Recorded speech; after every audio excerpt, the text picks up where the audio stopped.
Hello everyone, welcome back to my channel. ನಾನು ಸೌಮ್ಯ. ಎಲ್ಲರೂ ಹೇಗಿದ್ದೀರಾ? ಹೋಪ್ ನೀವು ಇಲ್ಲಿ ಚೆನ್ನಾಗಿರ್ತೀರಾ ಅಂತ ಭಾವಿಸ್ತೀನಿ. ನಾನು ಮಾಡ್ತಿರೋಂಥ ಡೈಲಿ ವ್ಲಾಗ್ಸ್ ನಿಮಗೆಲ್ಲ ಇಷ್ಟ ಆಗ್ತಿದೆ ಅಂತ ಭಾವಿಸ್ತಾ ಈ ಒಂದು ವ್ಲಾಗ್ನ ಸ್ಟಾರ್ಟ್ ಮಾಡ್ತಾ ಇದ್ದೀನಿ. ಇವತ್ತು ಬಂದು ಸಂಡೇ, ಬೆಳಿಗ್ಗೆಯಿಂದನೇ ವಿಡಿಯೋನ ಶುರು ಮಾಡೋಣ ಅಂತ ಅಂದ್ಕೊಂಡೆ. ಬಟ್ ಡೈಲಿ ಮಾಮೂಲಿ ಇರೋಂಥ ಕೆಲಸನೇ ಆಗಿರುತ್ತಲ್ವ, ಸೊ ಅದನ್ನೆಲ್ಲ ಏನು ತೋರಿಸೋದು ಅಂತ ಹೇಳ್ಬಿಟ್ಟು ಈಗ ವಿಡಿಯೋನ ಶುರು ಮಾಡ್ಕೊಂಡಿದ್ದೀನಿ. ಟೈಮ್ ಒಂದು ಆಲ್ಮೋಸ್ಟ್ 12 ಆಗ್ತಾ ಇದೆ. ಈಗ ನಾನು ಅಡುಗೆ ಮಾಡೋಣ ಅಂತ ಹೇಳಿ ಬಂದೆ. ಸಂಡೇ ಅಂದರೆ ಎಲ್ರಿಗೂ ಗೊತ್ತೇ ಇರುತ್ತಲ್ಲ, ಸಂಡೇ ಸ್ಪೆಷಲ್ ಇದ್ದೇ ಇರುತ್ತೆ. ನಾನು ಕೂಡ ಈಗ ನಾನ್ ವೆಜ್ ಪ್ರಿಪೇರ್ ಮಾಡ್ತಾ ಇದ್ದೆ. ಚಿಕನ್ ಸಾಂಬಾರು ಮಾಡೋಣ ಅಂತೇಳಿ. ಈ ರೀತಿ ಮೊಟ್ಟೆ ಕೋಳಿ ಬರುತ್ತಲ್ವ, ಸೊ ನಾವು ಯೂಶ್ವಲಿ ಬಾಯ್ಲರೆಲ್ಲ ಸಾಂಬಾರು ಮಾಡೋದು, ಇದೇ ಥರ ಮೊಟ್ಟೆ ಕೋಳಿಗೆ ಸಾಂಬಾರು ಮಾಡೋದು. ಆ್ಯಂಡ್ ಮಟನ್ ಎಲ್ಲ ಮಾಡೋದು ಕಡಿಮೆನೇ. ಮಾಡಿದ್ರೆ ಈ ಥರ ಚಿಕನ್ ಸಾಂಬಾರು ಒಂದು ಮಾಡ್ಕೊಳ್ತೀವಿ ಅಷ್ಟೇ. ಇದು ಬಿಟ್ಟರೆ ಬಾಯ್ಲರ್ ಚಿಕನ್ ಅನ್ನೋದ್ರೆ ಬಿರಿಯಾನಿ ಮತ್ತು ಕಬಾಬ್ ಇಷ್ಟು ಮಾಡ್ಕೊಳ್ತೀವಿ. ಸೊ ಹಾಗಾಗಿ ಸಾಂಬಾರು ಮಾಡ್ತಾಯಿದ್ದೆ. ನಿಮ್ಮ ಜೊತೆನೂ ಕೂಡ ರೆಸಿಪಿನ ಶೇರ್ ಮಾಡೋಣ ಅಂತ ಅಂದ್ಕೊಂಡೆ. ಬಟ್ ಡೀಟೇಲಾಗಿ ಮಾಡ್ತೀನೋ ಇಲ್ಲ ಗೊತ್ತಿಲ್ಲ, ಜಸ್ಟ್ ತೋರಿಸ್ತೀನಿ ಯಾವ ರೀತಿ ಮಾಡ್ತೀನಿ ಅಂತ. ಇನ್ ಕೇಸ್ ನಿಮ್ಗೆ ಏನಾದರೂ ರೆಸಿಪಿ ಬೇಕು ಅಂದರೆ ಪ್ಲೀಸ್ ಕಮೆಂಟ್ ಮಾಡಿ ತಿಳಿಸಿ. ನೆಕ್ಸ್ಟ್ ಟೈಮ್ ಮಾಡಿದಾಗ ನಾನು ನಿಮ್ಮ ಜೊತೆ ರೆಸಿಪಿನ ಶೇರ್ ಮಾಡ್ಕೊಳ್ತೀನಿ. ಓಕೆ, ಇವಾಗ ನಾನೊಬ್ಬಳೇ ಮಾತ್ರ ಅಡುಗೆ ಮಾಡ್ತಾ ಇಲ್ಲ, ನಮ್ಮ ಚಿನ್ನಮ್ಮನೂ ಸಹ ಇದ್ದಾಳೆ. ನಾನು ಅವಳಿಬ್ಬರು ಸೇರಿ ಅಡುಗೆ ಮಾಡ್ತಾ ಇದ್ದೀವಿ. ಸೊ ಮಲ್ಕೊಂಡಿದ್ದು ಜಸ್ಟ್ ಈಗ ತಾನೇ ಎದ್ದಿದ್ದಾಳೆ.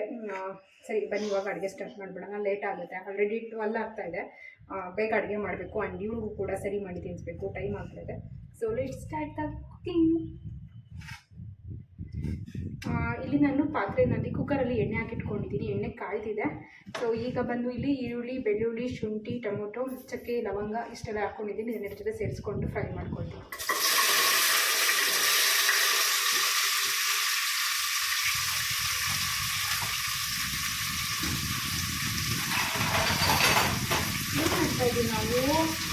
ಏನು ಮಾಡ್ತಾ ಇದ್ದೀವಿ? Hi hi. ನಾನಿಲ್ಲಿ ಸಾಂಬಾರಿಗೆ ಮಸಾಲಾನ ರುಬ್ಕೊಳ್ಳೋದಕ್ಕೆ ಅಂತೇಳಿ ಎಲ್ಲ ರೆಡಿ ಮಾಡ್ಕೊಳ್ತಾ ಇದ್ದೀನಿ. ಸೊ ಇದಕ್ಕೆ ಏನೆಲ್ಲ ಹಾಕಿದ್ದೀನಿ ಅನ್ನೋದನ್ನು ಹಾಗೆ ಹೇಳ್ಬಿಡ್ತೀನಿ. ಈರುಳ್ಳಿ, ಬೆಳ್ಳುಳ್ಳಿ, ಶುಂಠಿ, ಪುದೀನ, ಕೊತ್ತಂಬರಿ ಸೊಪ್ಪು, ಟೊಮೊಟೊ ಮತ್ತು ಬ್ಯಾಡಿಗೆ ಮೆಣಸಿನ್ಕಾಯಿ, ಚಕ್ಕೆ, ಲವಂಗ, ಗಸಗಸೆ, ಒಂದು ಸ್ವಲ್ಪ ಮೆಣಸು, ಅರಿಶಿನ ಪುಡಿ ಇಷ್ಟನ್ನು ಹಾಕ್ಕೊಂಡು ರುಬ್ಕೊಳ್ತಾ ಇದ್ದೀನಿ. ಮತ್ತು ಧನಿಯಾ ಪೌಡರ್, ಚಿಲ್ಲಿ ಪೌಡರ್ ಇಷ್ಟನ್ನು ಸಹ ಸೇರಿಸ್ಕೊಂಡು ಚೆನ್ನಾಗಿ ಎಣ್ಣೆಯಲ್ಲಿ ಫ್ರೈ ಮಾಡ್ಕೊಂಡಿದ್ದೀನಿ.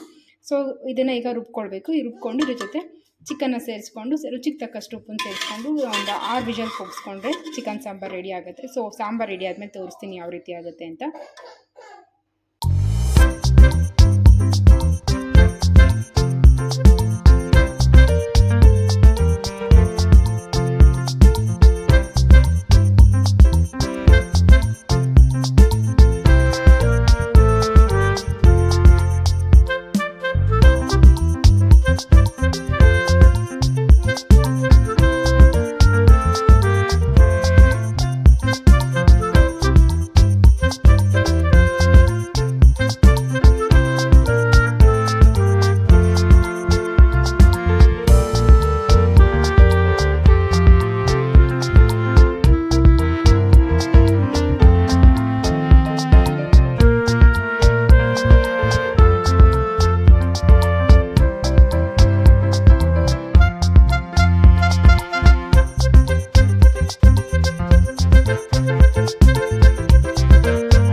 ಸಾಂಬಾರು ರೆಡಿಯಾಗಿದೆ. ಯಾವ ಥರ ಆಗಿದೆ ಅಂತ ತೋರಿಸ್ತೀನಿ ಒಂದು ನಿಮಿಷ. ಆ್ಯಕ್ಚುಲಿ ಒಂದು 6 ವಿಷಲ್ನ ತರಿಸ್ಕೊಂಡಿದ್ದೀನಿ. ಮೊಟ್ಟೆ ಕೋಳಿ ಅಲ್ವಾ, ಸ್ವಲ್ಪ ಬೇಯಬೇಕು, ತುಂಬ ಗಟ್ಟಿ ಇರುತ್ತೆ ನಾಟಿ ಕೋಳಿ ಥರ. ಸೊ ಹಾಗಾಗಿ ಒಂದು 6 ವಿಷಲ್ನ ಕೂಗಿಸ್ಕೊಂಡಿದ್ದೀನಿ. ಸೊ ಈಗ ಸಾಂಬಾರು ಈ ಥರ ರೆಡಿಯಾಗಿದೆ. ಒಂದು ಸ್ವಲ್ಪ ಗಟ್ಟಿ ಆಗಲಿ ಅಂತ ಹಾಗೆ ಇಟ್ಟಿದ್ದೀನಿ. ತುಂಬ ಎಣ್ಣೆ ಬಿಡುತ್ತಲ್ವ, ಸೊ ಎಣ್ಣೆ ಎಲ್ಲ ಸ್ವಲ್ಪ ಅಬ್ಸರ್ವ್ ಆಗುತ್ತೆ ಈ ಥರ ಓಪನ್ ಇಟ್ಟು ಬೇಯಿಸಿದ್ರೆ. ಆ್ಯಂಡ್ ಮೊಟ್ಟೆ ಬರುತ್ತಲ್ವ, ಅದನ್ನು ಈ ಥರ ಸಪ್ರೇಟ್ ತೆಗೆದಿಟ್ಬಿಟ್ಟಿದ್ದೀನಿ. ಅದಕ್ಕೆ ಮೇಲೆ ಇಟ್ಕೊಂಡಿದ್ದು ಅದನ್ನು ಫುಲ್ ಜೊತೆಲೇ ಹಾಕಿ ಮಿಕ್ಸ್ ಮಾಡಿದ್ರೆ ಎಲ್ಲ ಕೂಡ ಮಿಕ್ಸ್ ಆಗೋಗ್ಬಿಡುತ್ತೆ. ಸೊ ಹಾಗಾಗಿ ಮುದ್ದೆ ತೆಗೆದಿಟ್ಕೊಂಡು ಈಗ ಅದನ್ನು ಮತ್ತೆ ಬೇಯಿಸ್ಕೊಳ್ತಾ ಇದ್ದೀನಿ.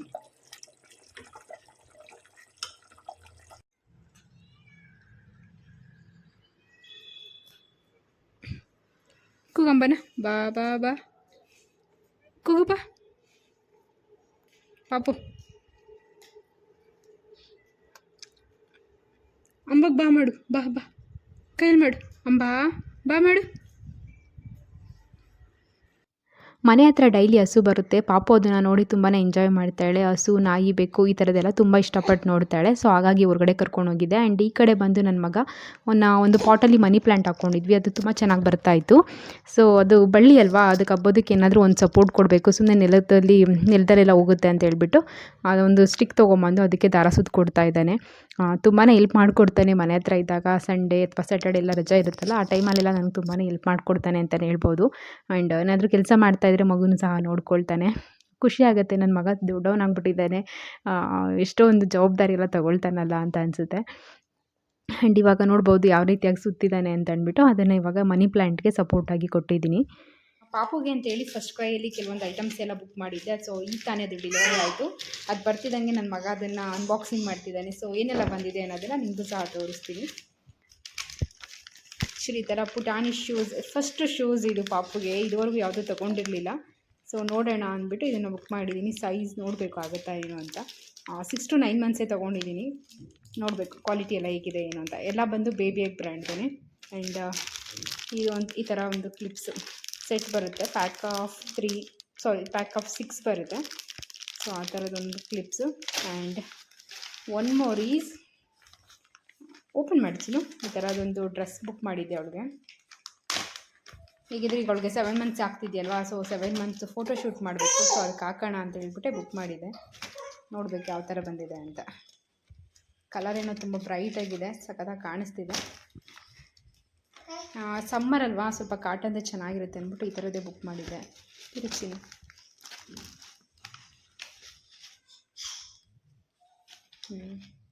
ಅಮ್ಮ ನಿಂದು ಬಟ್ಟೆ ನೋಡು ಚಿನ್ನು, ನಿಂದು ಬಟ್ಟೆ ಬಂತು, ಚಂದಿದೆ. ಇಲ್ಲಿ ಪಾಪುದು 7th ಮಂತ್ ಫೋಟೋಶೂಟ್ ಮಾಡೋದಕ್ಕೆ ಅಂತೇಳಿ ನನ್ನ ಮಗ ಒಂದು ಥೀಮ್ನ ರೆಡಿ ಮಾಡ್ತಿದ್ದಾನೆ. ಆ್ಯಕ್ಚುಲಿ ಪ್ರತಿ ಮಂತು ಕೂಡ ಅವನೇ ಒಂದು ಥೀಮ್ನ ಪ್ಲ್ಯಾನ್ ಮಾಡಿ ಅದನ್ನು ಪ್ರಾಪ್ಸ್ ಎಲ್ಲ ರೆಡಿ ಮಾಡಿಕೊಡೋವಂಥದ್ದು. ಮನೇಲಿರೋಂತಹ ಸಿಂಪಲ್ ವಸ್ತುಗಳನ್ನ ಯೂಸ್ ಮಾಡ್ಕೊಂಡು ಫೋಟೋಶೂಟ್ ಮಾಡ್ತೀವಿ. ಆದಷ್ಟು ಸಿಂಪಲ್ಲಾಗಿ ಮಾಡೋದಕ್ಕೆ ಟ್ರೈ ಮಾಡ್ತೀನಿ. ಯಾಕೆ ಅಂತಂದರೆ ನನ್ನ ಮಗಳು ಅಷ್ಟು ಸಪೋರ್ಟ್ ಮಾಡೋದಿಲ್ಲ ಫೋಟೋಶೂಟ್ ಮಾಡೋವಾಗ, ಎಲ್ಲ ಎಳೆದ್ಬಿಡ್ತಾಳೆ. ಸೊ ಹಾಗಾಗಿ ನಾನು ಪ್ಲ್ಯಾನ್ ಮಾಡಿದ್ದೆ ಥೀಮ್ ಬೇರೆ ಆಗಿತ್ತು. ಆಮೇಲೆ ಅದನ್ನು ಚೇಂಜ್ ಮಾಡ್ಕೊಂಡ್ವಿ. ಅದಕ್ಕೋಸ್ಕರ ಅಂತಲೇ ಫಸ್ಟ್ ಕ್ರೈಯಲ್ಲಿ ಒಂದು ಬಟ್ಟೆನ ಆರ್ಡರ್ ಮಾಡಿದ್ದೆ. ಅದು ಕೂಡ ರಿಸೀವ್ ಆಗಿತ್ತು. ಬಟ್ ಅದು ನೆಕ್ಸ್ಟ್ ಮಂತಿಗೆ ಮಾಡೋಣ ಅಂತೇಳಿ ಪ್ಲ್ಯಾನ್ ಮಾಡಿ, ಇವಾಗಂತೂ ಸ್ಪ್ರಿಂಗ್ ಸೀಸನ್ವಲ್ಲ, ಈ ಥೀಮೇ ಚೆನ್ನಾಗಿರುತ್ತೆ. ಆ್ಯಂಡ್ ವಿಶಾಲ್ ಮಠಲ್ಲಿ ಒಂದು ಫ್ರಾಕ್ ತೊಗೊಂಬಂದಿದೆ, ವೈಟ್ ಫ್ರಾಕ್, ಅದು ಹಾಗೇ ಇತ್ತು. ಸೊ ಅದನ್ನು ಯಾಕೆ ಮಾಡಿಬಿಡೋಣ ಅಂತ ಅಂದ್ಕೊಂಡು ಮಾಡಿದ್ವಿ. ಫೋಟೋಸ್ ಎಲ್ಲ ಚೆನ್ನಾಗಿ ಬಂದಿದೆ. ನಾನು ನಿಮಗೆ ಅದನ್ನು ಫಸ್ಟ್ ಇಯರ್ ಬರ್ತಡೇ ಬರುತ್ತಲ್ಲ, ಸೊ ಆ ಟೈಮಲ್ಲಿ ನಿಮ್ಮ ಜೊತೆ ಎಲ್ಲ ಶೇರ್ ಮಾಡ್ಕೊಳ್ತೀನಿ. ಪ್ರತಿ ಮಂತ್ ಫಸ್ಟ್ ಮಂತಿಂದ 12th ಮಂತ್ವರೆಗೂ ಫೋಟೋಶೂಟ್ ಮಾಡಿರೋದನ್ನು. ಆ್ಯಂಡ್ ಇನ್ನು ಬಂದು ನೈಟು ಹಸ್ಬೆಂಡ್ ಸ್ವಲ್ಪ ತರಕಾರಿ ಎಲ್ಲ ತೊಗೊಂಡು ಬಂದಿದ್ದರು, ಅದೆಲ್ಲ ಹಾಗೇ ಇತ್ತು. ಇದು ನೆಕ್ಸ್ಟ್ ಡೇ ಮಾರ್ನಿಂಗ್ ಎಲ್ಲ ಎತ್ತಿಟ್ಕೊಳ್ತಾ ಇದ್ದೀನಿ. ಎಲ್ಲದೂ ಒಂದೇ ಕವರಲ್ಲಿ ಹಾಕಿ ಕೊಟ್ಬಿಟ್ಟಿರ್ತಾರೆ. ಸೊ ಅದನ್ನೆಲ್ಲ ಸಪ್ರೇಟ್ ಮಾಡಿ ಈಗ ಸಪ್ರೇಟ್ ಕವರ್ ಮಾಡಿ ಎತ್ತಿಟ್ಕೊಳ್ತಾ ಇದ್ದೀನಿ. ಈ ಥರ ಒಂದೇ ಸರಿ ನಾವು ತೊಗೊಂಡು ಬಂದುಬಿಡ್ತೀವಿ. ನಿಯರ್ಲಿ ಒಂದು 10 to 12 ಡೇಸ್ವರೆಗೂ ಆಗುತ್ತೆ. ಇಲ್ಲ ಒಂದು ವೀಕ್ ಅಂತೂ ಕಂಪ್ಲೀಟಾಗಿ ಬರುತ್ತೆ. ತರಕಾರಿ ಸೊಪ್ಪು ಪ್ರತಿಯೊಂದೂ ಸಹ ಒಂದೇ ಸರಿ ತರ್ತಾರೆ. ತಂದಾಗ ಟೈಮ್ ಇರುತ್ತಲ್ವ, ಸೊ ಅದಕ್ಕೆ ಅಂತಲೇ 1 hour ಟೈಮ್ ಕೊಟ್ಟು ಎಲ್ಲರೂ ಕ್ಲೀನಾಗಿ ಎತ್ತಿಟ್ಕೊಂಡು ಬಿಡ್ತೀನಿ ಸಪ್ರೇಟ್ ಮಾಡಿ. ಸೊಪ್ಪು ಅಷ್ಟೇ ಎಲ್ಲ ಅವತ್ತೇ ಬಿಡಿಸಿಟ್ಕೊಳ್ತೀನಿ. ಅಡುಗೆ ಮಾಡಬೇಕಾದ್ರೇ ಎಲ್ಲ ಕ್ಲೀನ್ ಮಾಡ್ಕೊಂಡು ಮಾಡ್ತೀನಿ ಅಂದರೆ ಸ್ವಲ್ಪ ಲೇಟ್ ಆಗುತ್ತೆ. ಆ್ಯಕ್ಚುಲಿ ನಾನು ಸ್ವಲ್ಪ ಕೆಲಸ ನಿಧಾನ ಅಂತಲೇ ಹೇಳ್ಬೋದು. ನನಗೆ ಬೇಗ ಆಗಲ್ಲ. ನಿಧಾನಕ್ಕೆ ನೀಟಾಗಿ ಮಾಡ್ಕೊಳ್ಬೇಕು. ಆವಾಗಲೇ ಅಡುಗೆ ಮಾಡಿಕೊಂಡು ಎಲ್ಲ ಹರಡ್ಕೊಂಡು ಮಾಡ್ತೀನಿ ಅಂದರೆ ಆಗಲ್ಲ ಅಂದ್ಬಿಟ್ಟು ಯಾವಾಗ ಟೈಮ್ ಇರುತ್ತೆ ಆವಾಗ ಆದಷ್ಟು ಎಲ್ಲ ರೆಡಿ ಮಾಡ್ಕೊಳ್ತೀನಿ. ಅದೇ ಟೈಮಲ್ಲಿ ಫ್ರಿಜ್ಜನ್ನು ಸಹ ನೀಟಾಗಿ ಕ್ಲೀನ್ ಮಾಡಿಕೊಂಡು ಈ ಥರ ಸಪ್ರೇಟ್ ಮಾಡಿ ಕವರಲ್ಲಿ ಇಟ್ಕೊಂಡ್ರೆ ಸರಿ ಹೋಗುತ್ತೆ ಅಂದ್ಕೊಳ್ತೀನಿ. ಫ್ರಿಜ್ ಎಲ್ಲ ಸ್ವಲ್ಪ ಆರ್ಗನೈಸ್ ಮಾಡಿ ಇಟ್ಕೊಡೋಣ, ಎಲ್ಲ ತರಕಾರಿ ಹಾಕಿಟ್ಕೊಳ್ಳೋದಕ್ಕೆಲ್ಲ ಬಾಕ್ಸಸ್ ಬರುತ್ತಲ್ಲ, ಅದೆಲ್ಲ ಆರ್ಡರ್ ಮಾಡೋಣ ಅಂತ. ಆಮೇಲೆ ಅನಿಸುತ್ತೆ ಇದು ಪ್ಲಾಸ್ಟಿಕ್ಕೆ ಅದು ಪ್ಲಾಸ್ಟಿಕ್ಕೆ, ಸುಮ್ಮನೆ ಅದಕ್ಕೇನಕ್ಕೆ ಇನ್ವೆಸ್ಟ್ ಮಾಡಬೇಕು, ಏನೂ ಬೇಡ ಅಂದ್ಬಿಟ್ಟು ಮತ್ತೆ ಇದೇ ಥರ ಕವರಲ್ಲಿ ಹಾಕಿಟ್ಕೊಂಡು ಬಿಡ್ತೀನಿ. ಸೊ ಹೀಗಿರುತ್ತೆ. ಹೋಪ್ ಈ ಒಂದು ವಿಡಿಯೋ ನಿಮಗೆಲ್ಲ ಇಷ್ಟ ಆಗಿದೆ, ನಮ್ಮ ಒಂದು ಸಂಡೇ ವ್ಲಾಗ್ ಅಂತ. ಈ ವ್ಲಾಗ್ನ ಮುಗಿಸ್ತಾ ಇದ್ದೀನಿ. ಮತ್ತೆ ನಿಮಗೆ ನೆಕ್ಸ್ಟ್ ವ್ಲಾಗ್ ನಾನು ಸಿಗ್ತೀನಿ. ಅಲ್ಲಿವರೆಗೂ ನಿಮ್ಮೆಲ್ಲರಿಗೂ ಟೇಕ್ ಕೇರ್, ಬಾಯ್ ಬಾಯ್.